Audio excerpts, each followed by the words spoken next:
सूर्य प्रताप शाही जी Bharatiya Janata party के पूर्व प्रदेश अध्यक्ष,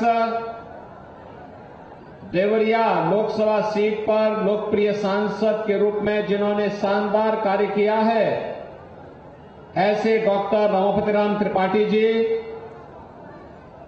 भारतीय जनता पार्टी के जिला के अध्यक्ष श्री भूपेंद्र सिंह जी, हमारे माननीय विधायकगण डॉक्टर सलभमणि त्रिपाठी जी, श्री सुरेंद्र चौरसिया जी, श्री सुरेंद्र कुशवाहा जी, भारतीय जनता पार्टी के लोकप्रिय प्रत्याशी आज के श्री शशांक मणि त्रिपाठी जी, मंच पर उपस्थित सभी भारतीय जनता पार्टी और सहयोगी दलों के पदाधिकारीगण, जनप्रतिनिधिगण और भीषण गर्मी के बावजूद भारी संख्या में उपस्थित देवरिया संसदीय सीट से जुड़े हुए पथरदेवा के मेरे सभी उपस्थित बहन और भाइयों, आपके इस उत्साह के लिए मैं आप सबका हृदय से अभिनंदन करता हूं, स्वागत करता हूं। बहनों और भाइयों, आजादी के अमृत काल का ये पहला चुनाव है और अयोध्या में रामलला के विराजमान होने के बाद भी पहला चुनाव है। आप में से कितने लोगों ने अयोध्या में रामलला का दर्शन किया है? बाकी जितने लोग बचे होंगे, मैं शाही जी से कहूंगा, ये अयोध्या के प्रभारी मंत्री भी हैं, महीने में 3 दिन वहीं बैठे रहते हैं, एक बार पूरी पथरदेवा और देवरिया को ले जाकर के अयोध्या में रामलला का दर्शन करवा करके भंडारा भी छपवा देना। सहमत है ना सब लोग? देखो, अयोध्या में रामलला को विराजमान करने का काम मोदी जी के नेतृत्व में हुआ है। बहनों और भाइयों, कांग्रेस और समाजवादी पार्टी तो कहती थी अयोध्या राम हुए ही नहीं, और समाजवादी पार्टी ने तो अयोध्या में राम भक्तों पर गोलियां चलाई थी। अभी कांग्रेस के एक बुद्धिदाता कहते हैं कि भारत के अंदर राम मंदिर का निर्माण नहीं होना चाहिए था, और समाजवादी पार्टी के एक नेता कहते हैं कि राम मंदिर बेकार बना है। मुझे देख के आश्चर्य होता है इनकी बुद्धि और इनके विवेक पर। अरे भारत के अंदर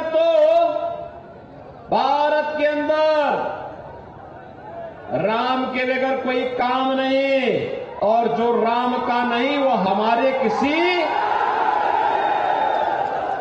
जो राम का ही नहीं वो हमारे किसी काम का होगा क्या? अरे यहां तो जन्म से लेकर के जीवन की अंतिम यात्रा तक राम ही हमारे साथ होते हैं, और फिर भी कहते हैं राम मंदिर बेकार बना है। क्या हम इसको स्वीकार करेंगे क्या इसको स्वीकार करेंगे क्या?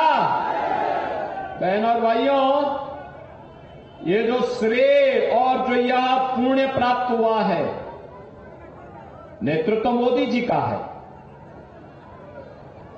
लेकिन इसके वास्तविक श्रेय के हकदार आप हैं, जिन्होंने कमल चुनाव चिन्ह पर वोट दिया है। और मैं इसलिए कह रहा हूं, आप अपनी वर्तमान और भावी पीढ़ी को कहने के हकदार हैं कि देखो, 500 वर्षों का इंतजार समाप्त करके रामलला को हमने विराजमान कराया है अयोध्या में। वो कहेंगे कैसे? कहना भाई देखो, मोदी जी और योगी जी जो प्रधानमंत्री और मुख्यमंत्री बने हैं ना, हमने कमल निशान दबाया था तब बने हैं, क्योंकि हमारी ताकत तो आप ही लोग हैं। जब आप शाही जी को, सलभमणि को, रमापति राम त्रिपाठी जी को, सुरेंद्र चौरसिया को, सुरेंद्र कुशवाहा जी को चुनाव जिता करके भेजते हैं, तो यही हमारी ताकत बनती है, और इसी ताकत के बल पर हम राम द्रोहियों को दरकिनार करते हुए राम भक्तों की आस को पूरा करने में अपनी पूरा ताकत लगा देते हैं। तो ये पुण्य आपके साथ में है। और इसलिए बहनों और भाइयों, ये पुण्य इसलिए क्योंकि हम नए भारत में रह रहे हैं और नए भारत का नेतृत्व मोदी जी कर रहे हैं। मोदी जी के नेतृत्व में आज भारत का सम्मान बढ़ा है। भारत दुनिया की सबसे बड़ी अर्थव्यवस्था बनने की ओर अग्रसर हुआ है। भारत की सीमाएं सुरक्षित हुई हैं। अब देखो, सीमा सुरक्षित हुई है और सेना के एक बड़े अधिकारी का पुत्र आपके यहां भाजपा ने प्रत्याशी बना करके उतारा है। लेफ्टिनेंट जनरल प्रकाश मणि त्रिपाठी जी के सुपुत्र हैं श्री शशांक मणि त्रिपाठी जी। मोदी जी ने जो पंचप्रण की बात कही, उसमें एक बात यह भी कही कि हमें अपने सुरक्षा बलों का सम्मान करना होगा। और बहनों और भाइयों, सम्मान व्यक्त करने का इससे अच्छा माध्यम नहीं कि अगर त्रिपाठी जी ने सीमा की सुरक्षा के लिए अपना पूरा जीवन समर्पित किया है, तो आज अगर उनका पुत्र लड़ने के लिए आया है तो एक वोट हम भी इसके प्रति उनका सम्मान व्यक्त करते हुए देंगे। बहनों और भाइयों, याद करिए, कांग्रेस के समय में आतंकी घटनाएं घटित होती थी। हम लोग बोलते थे कि भाई आतंकवाद से निपटो। कांग्रेस के लोग और समाजवादी पार्टी के लोग क्या कहते थे? ये कहते थे आतंकवादी सीमा पार के। और आज आप देखते होंगे, पटाखा भी जोर से फट जाए ना तो पाकिस्तान पहले सफाई देता, कहता साहब मेरा हाथ नहीं है। उसे मालूम है मोदी जी के नेतृत्व में आतंकवाद और नक्सलवाद समाप्त हुआ है और उसे मालूम है ये नया भारत है, छेड़ता नहीं है, लेकिन कोई छेड़ेगा तो छोड़ता भी नहीं है, छोड़ता भी नहीं है। एयर स्ट्राइक और सर्जिकल स्ट्राइक करके पाकिस्तान के अंदर घुस करके जहां कहीं छुपे होंगे और उसको छुपाने वाले आकाओं को भी वहीं नष्ट करके भारत की सुरक्षा और अपने नागरिकों को सुरक्षा आज का भारत दे रहा है। विकास के बड़े बड़े कार्य हो रहे हैं। हाईवे 4 लेन, 6 लेन, 12 लेन के एक्सप्रेसवे बन रहे हैं, चीनी मिलें लग रही हैं, मेडिकल कॉलेज बन रहे हैं, AIIMS, IIT, IIM, IIIT, NIT, world class university. आपके बगल में एक कृषि विश्वविद्यालय हम बना रहे हैं और साथ साथ देवरा बाबा, पूज्य देवरा बाबा के नाम पर मेडिकल कॉलेज आपके देवरिया में प्रारंभ हो गया है। बहनों और भाइयों, कोई सोचता था देवरिया में मेडिकल कॉलेज बनेगा? कोई सोचता था क्या? आज तो बन गया ना। कोई सोचता था कि गोरखपुर में एम्स बनेगा? आज बन गया ना। ये भाजपा के कारण ही हुआ है। और बहनों और भाइयों, विकास भी है। अब तो हर घर नल की योजना भी है, नल पर जल भी है, शुद्ध पेयजल, इंसेफ्लाइटिस समाप्त। देखो, यूपी में हम लोगों ने 2 काम बखूबी किया है। प्रभु राम को विराजमान करने के लिए पूरी ताकत लगाई। प्रभु राम 500 वर्षों के बाद विराजमान हो गए। माफिया का राम नाम सत्य है किया है और इंसेफ्लाइटिस को भी समाप्त किया है। इंसेफ्लाइटिस समाप्त हुआ है ना। मासूम बच्चे मरते थे, गरीबों के, दलितों के, ये सब बच्चे इसी सीजन में जैसे ही जून समाप्त होता था, हर घर में, हर जनपद में एक विचलन पैदा होती थी। लोग चिंतित होते थे, पता नहीं इस कमबख्त बीमारी से कौन बच्चा चपेट में आ जाए। लेकिन बहनों और भाइयों, आज आपके आशीर्वाद से बीजेपी की सरकार प्रदेश में और केंद्र में बनी, इंसेफ्लाइटिस समाप्त। अब कोई मासूम चिकित्सा सुविधा के भाव में दम नहीं तोड़ सकता है। बीमारी ही नहीं आएगी, न रहेगा बांस, न बजेगी बांसुरी। बहनों और भाइयों, यह भी किया गया। और गरीबों के लिए तो आप सोचो, ये समाजवादी पार्टी और कांग्रेस के समय में गरीब भूख से मरता था, आज 80 करोड़ लोगों को फ्री में राशन। पहले बीमारी की चपेट में हर व्यक्ति आता था क्योंकि गंदगी होती थी। आज 12 करोड़ घरों में शौचालय का निर्माण। आज आप कहीं जाइए 60 करोड़ लोग 5 लाख रुपए की आयुष्मान भारत के कार्ड की सुविधा प्राप्त कर रहे हैं। वे देश के अंदर कहीं भी जाकर के अपना उपचार करा सकते हैं। और मोदी जी ने कहा है 4 जून को जब फिर एक बार मोदी सरकार आएगी, क्या आएगी फिर एक बार, तो 70 वर्ष से ऊपर के हर एक व्यक्ति को प्रतिवर्ष 5 लाख रुपए की स्वास्थ्य बीमा उपलब्ध कराएंगे। ठीक है ना। किसान को किसान सम्मान निधि मिल रहा है। घर घर में शौचालय बन गए हैं। रसोई गैस के कनेक्शन फ्री में मिल गए हैं। पहले कांग्रेस के समय क्या होता था, रसोई गैस के कनेक्शन ही नहीं मिलते थे, और अगर किसी ने ले लिया और त्योहार और पर्व और त्योहार के दिन रसोई गैस समाप्त, तो घर का जो मर्द होता था वो रसोई गैस का सिलेंडर लेके जाता था, सिर पे रख करके जाता था, एजेंसी में खड़ा होकर कहता था भाई घर में रसोई गैस नहीं है, घर में कोई भोजन नहीं बन पाएगा, पकवान नहीं बन पाएंगे, अतिथि आए हुए हैं। तो रसोई गैस तो नहीं मिलती थी, पुलिस का डंडा जरूर मिल जाता था। और अगर खाली वह व्यक्ति घर आता था तो घर में बेलना की मार अलग से खाता था ना। क्यों साई जी, होता था ना ये है भाई। आप में से बहुत सारे लोग इसके गवाह हैं। लेकिन आज तो मेहमानदारी भी अच्छी हो दे रही है, क्योंकि गरीबों के घर बन गए हैं, बिजली का कनेक्शन भी मिल गया है, रसोई गैस भी आ गया है। और यहां पे तो हमने ये भी किया है कि होली और दीपावली में उस हर परिवार को फ्री में एक भरा हुआ सिलेंडर भी उपलब्ध करवाएंगे। ये साई जी ने ही दबाव बनाया था, ये सलम मणि वगैरह यही दबाव बनाए थे, कहा होली दीपावली हमारे प्रमुख पर्व है, फ्री में दो एक सिलेंडर भर करके। और बहनों और भाइयों हम दे रहे हैं। और मोदी जी ने कहा है 4 करोड़ गरीबों के घर बन गए हैं, बाकी जो बचे हैं आपको मैं कह रहा हूं आप उनका रजिस्ट्रेशन करवा दीजिए, कच्चा घर होगा जिसका, सबको एक मकान उपलब्ध करवा देंगे। बहनों और भाइयों, सुरक्षा भी, सम्मान भी, विकास भी, गरीब कल्याण भी, विरासत भी और विकास भी, आस्था का भी सम्मान है। एक तरफ भारतीय जनता पार्टी मोदी जी के नेतृत्व में सब कर रही है। ये जो सब कुछ जो दिया है, क्या किसी का चेहरा देख करके, क्या किसी जाति देख करके, क्या एक ही मंत्र था, सबका साथ सबका विकास। और दूसरी तरफ कांग्रेस और समाजवादी पार्टी का गठबंधन।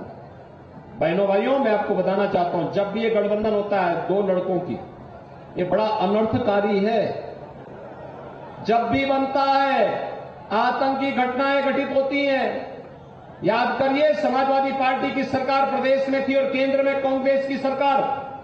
अयोध्या में रामलला के मंदिर पर हमला हुआ था, काशी में संकट मोचन मंदिर पर हमला हुआ था। अखिलेश यादव ने मुख्यमंत्री बनने के बाद सबसे पहला काम क्या था, आतंकवादियों के मुकदमों को वापस लेने की कार्रवाई को हस्ताक्षर किए थे, वो तो न्यायालय ने रोक दिया था। बहनों और भाइयों, दूसरा, ये जब भी हुआ ये तो खारिज हो चुके हैं पहले, 14 में, 17 में, 19 में, 22 में।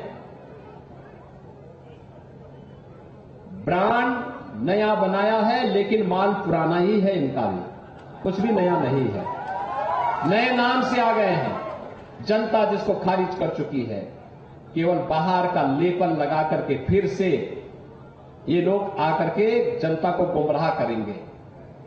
क्या कह रहे हैं, झूठ क्या बोलेंगे, कहेंगे कि आरक्षण बीजेपी समाप्त कर देगी। अरे मोदी जी 10 वर्ष से प्रधानमंत्री है। मोदी जी ने बाबा साहब भीमराव अंबेडकर का सम्मान किया। बाबा साहब भीमराव अंबेडकर के पंच तीर्थों का निर्माण मोदी जी के समय में हुआ है। बीजेपी की सरकार थी तब बाबा साहब भीमराव अंबेडकर को बीजेपी के समर्थन से भारत रत्न मिला। और भारतीय जनता पार्टी और मोदी जी ने प्रतिबद्धता व्यक्त की है कि बीजेपी के रहते हुए कोई अनुसूचित जाति, जनजाति और पिछड़ी जाति का आरक्षण समाप्त नहीं कर सकता है, कोई नहीं कर सकता है। लेकिन कांग्रेस के कारनामे और समाजवादी पार्टी के कारनामा जानना चाहेंगे। परसों ही कोलकाता हाईकोर्ट ने इंडी गठबंधन के प्रमुख घटक तृणमूल कांग्रेस के द्वारा वहां पर पिछड़ी जाति को मिलने वाले आरक्षण से मुसलमानों के 118 जातियों को बांट दिया गया। कोर्ट ने उसको रोक लगाई है। कोर्ट ने कहा कि नहीं, धर्म के आधार पर आरक्षण नहीं हो सकता। बहनों और भाइयों, कांग्रेस की कर्नाटक सरकार ने ओबीसी का आरक्षण मुसलमानों को दे दिया। कांग्रेस की जब आंध्र प्रदेश में सरकार थी, उन्होंने वहां ओबीसी को मिलने वाला आरक्षण वह भी मुसलमानों को बांटा। और यही नहीं, अब कांग्रेस यही कर रही है। उसने कहा है, और जब यूपीए की सरकार थी तब भी उसने करने का प्रयास किया था। पहले जस्टिस रंगनाथ के नेतृत्व में कमेटी बनाकर के उसने ओबीसी को मिलने वाला आरक्षण मुसलमानों को देने का प्रयास किया। बीजेपी ने विरोध किया। हम लोग संसद में थे, खूब विरोध किए, नहीं सफल हो पाए। तो उसके बाद उन्होंने जस्टिस राजेंद्र सच्चर की अध्यक्षता में कमेटी गठित की और क्या किया कि मुसलमानों को अनुसूचित जाति में शामिल करवा करके अनुसूचित जाति को मिलने वाले आरक्षण को ही बंदरबांट करने का प्रयास किया था। हमने तब भी विरोध किया था। हमने कहा था कि अनुसूचित जाति, जनजाति और पिछड़ी जाति को मिलने वाले आरक्षण में कोई कटौती नहीं होनी चाहिए, यह अधिकार उनको मिलना ही चाहिए। देश के संविधान के साथ खिलवाड़ जो कांग्रेस ने किया, पहले उसने बाबा साहब भीमराव अंबेडकर को हराया, फिर उसने बाबा साहब भीमराव अंबेडकर का अपमान किया, फिर उसने बाबा साहब भीमराव अंबेडकर के सम्मान के विरुद्ध जाकर के कश्मीर में धारा 370 लगाई और फिर भारत के संविधान का गला घोटने के लिए 1975 में देश के अंदर इमरजेंसी लगाई। कांग्रेस ने देश के संविधान में सर्वाधिक संशोधन किए। यह कांग्रेस है। यह लगातार भारत के संविधान विरोधी आचरण करती है, लेकिन आज गुमराह कर रही है, कह रही है कि बीजेपी आएगी संविधान बदल देगी। अरे बीजेपी तो संविधान का सम्मान करती है, लेकिन बहनों और भाइयों, इनका मैनिफेस्टो बात बात इस बात को कहता है कि फिर से आपके आरक्षण के अधिकार पर सेंध लगाने का कुछ प्रयास करेंगे। बीजेपी इसको होने नहीं देगी। लेकिन मैं आया हूं कुछ कहने के लिए। एक, इनका मैनिफेस्टो कहता है, क्या कहता है? इनका मैनिफेस्टो कहता है कि अगर कांग्रेस नेतृत्व की सरकार बनेगी तो पर्सनल लॉ लागू करेंगे। पर्सनल लॉ का मतलब जानते हैं आप? बेटी स्कूल नहीं जा पाएगी, महिलाएं मार्केट और खेत में नहीं जा पाएंगी, बुर्का पहन करके घर के अंदर कैद होना पड़ेगा। अरे हिंदुस्तान है, हिंदुस्तान में शरिया कानून लागू नहीं होगा। शरीयत से नहीं, संविधान से भारत चलेगा। बाबा साहब भीमराव अंबेडकर के द्वारा बनाए गए संविधान से भारत चलेगा। कांग्रेसी, तुम्हारे मंशा कभी पूरे नहीं होने वाले हैं। तुम देश के खिलाफ जो साजिश कर रहे हो, एक तरफ शरिया कानून, तालिबानी कानून भारत के अंदर लागू करना चाहते हो, और दूसरी तरफ कहते हैं सत्ता में आएंगे तो अल्पसंख्यकों को उनकी रुचि के अनुसार खान पान की स्वतंत्रता देंगे। अब मैं पूछना चाहता हूं, कौन सा खान पान है अपनी रुचि, उनकी रुचि का? अरे रोटी आप भी खाते होंगे, अल्पसंख्यक भी खाता है, बहुसंख्यक भी खाता है। चावल बहुसंख्यक भी खाता है, अल्पसंख्यक भी खाता है। दाल और सब्जी बहुसंख्यक भी खाता है, अल्पसंख्यक भी खाता है। लेकिन एक जगह पे आके थम जाती है। थम तब जाती है जब अल्पसंख्यक कहता है कि मैं गौ हत्या करूंगा, गौ मांस खाऊंगा, तो हिंदू कह पड़ता, खड़ा होकर कहता है जन्म जन्म का नाता है, गाय हमारी जन्म जन्म का नाता है, गौ माता को कटने नहीं देंगे, देश को बंटने नहीं देंगे। ये हर भारतीय का संकल्प होना चाहिए। और कांग्रेस कह रही है हम गौ कसी करवाएंगे। अरे राम जन्मभूमि का जो पुण्य आपके साथ जुड़ा हुआ है, क्या इसको गौकसी करवा करके, कांग्रेस को वोट देकर के गौकसी करवा करके पाप में बदलेंगे क्या? पाप में बदलेंगे क्या? ये पाप कभी मत करना, कभी नहीं करना। और इसीलिए मैं आया हूं आपके पास। ये तो देवरा बाबा की धरती है। वो जो देवरा बाबा ने कहा था, उन्होंने कहा था जब तक भारत की धरती पर गौ हत्या होगी भारत प्रगति नहीं कर सकता। और इसीलिए उत्तर प्रदेश में अगर हम सफल हुए हैं आज, तो मैंने सबसे पहले दिन क्या काम किया था? स्लॉटर हाउसेस सब बंद करवा दिए। मैंने कहा कोई स्लॉटर हाउस नहीं चलना चाहिए, जीव हत्या नहीं होगी, और अगर किसी ने किया तो उसको फिर उठा के बंद कर देंगे उसी स्लॉटर हाउस में। और बहनों और भाइयों, आज उत्तर प्रदेश में शांति है, सौहार्द है, दंगा नहीं होता है। बड़े बड़े माफिया सब मिट्टी में दफन हो चुके हैं, हो गए ना, या तो जेल में या जहन्नुम में। जेल जाने का रास्ता ही नहीं है, ऊपर जाने का रास्ता ही नहीं है। और इसीलिए आए हैं आपसे कहने के लिए, कमल खिलाएंगे ना देवरिया में? जो देश की आवाज है, उस आवाज के साथ जुड़ेंगे। पूरा देश बोल रहा है, क्या बोल रहा है? फिर एक बार और अब की बार 400 पार के लक्ष्य में देवरिया को लेके आएंगे ना? आएंगे। श्री शशांक मणि त्रिपाठी भारी बहुमत से विजयी बनकर के जाएंगे, भारी बहुमत से। लेकिन सभी हाथ उठाकर, दोनों हाथ उठा करके मुझे आश्वस्त करो, सड़क के किनारे में जितने लोग हैं सब लोग बताओ, विजयी बनकर के जाएंगे, विजयी बनकर के जाएंगे। लेकिन इसके लिए आपको 2 काम करने होंगे। करेंगे? करेंगे? इसमें पहला काम, आज से 7 दिन चुनाव के बाकी हैं। कितने? इन 7 दिनों में आप में से हर व्यक्ति प्रतिदिन 5 घर में जाकर उस परिवार के जितने भी मतदाता, वयस्क मतदाता, उनको संपर्क करके उन्हें कमल चुनाव चिन्ह पर वोट देने के लिए कह सकते हैं क्या? जाएंगे क्या? आपको मोदी जी का प्रतिनिधि बन करके, योगी जी का प्रतिनिधि बन करके, शशांक मणि त्रिपाठी स्वयं बन करके वहां जाना पड़ेगा। जाएंगे? और बोलना, आत्मनिर्भर और विकसित भारत के लिए, राम राज्य की परिकल्पना को साकार करने के लिए हमें फिर से मोदी जी के नेतृत्व में सरकार बनानी है। बोलेंगे? घर घर जाएंगे, घर घर जाकर के कमल खिलाने का काम करेंगे, करेंगे ना? और इन 35 घरों पर रखवाली की जिम्मेदारी भी आपकी। और दूसरा, 1 जून को उन 35 परिवारों में जितने सदस्य हैं, 10 बजे के पहले पहले उन्हें मतदान केंद्र में ले जाके मतदान कराना है। कराएंगे? कराएंगे? तो मैं आश्वस्त होकर के जाऊंगा कि 400 पार में देवरिया को भी शामिल करो, कर दो, हो जाए।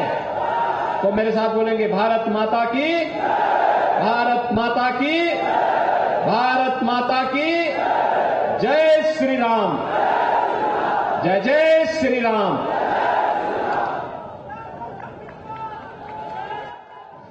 मुख्यमंत्री योगी आदित्यनाथ जो कि 7वें चरण के लिए प्रचार प्रसार में जुटे हुए हैं, और देवरिया से ये सीधी तस्वीरें आप देख रहे हैं जहां पर उन्होंने जनसभा को संबोधित किया है। और साथ ही उन्होंने जनसभा को संबोधित करते हुए विपक्ष पर जमकर निशाना साधा है। और विपक्ष पर निशाना साधते हुए उन्होंने राम मंदिर का भी जिक्र किया। और इसके साथ ही उन्होंने कहा कि विपक्ष जो कि कल तक राम को नहीं मानते थे,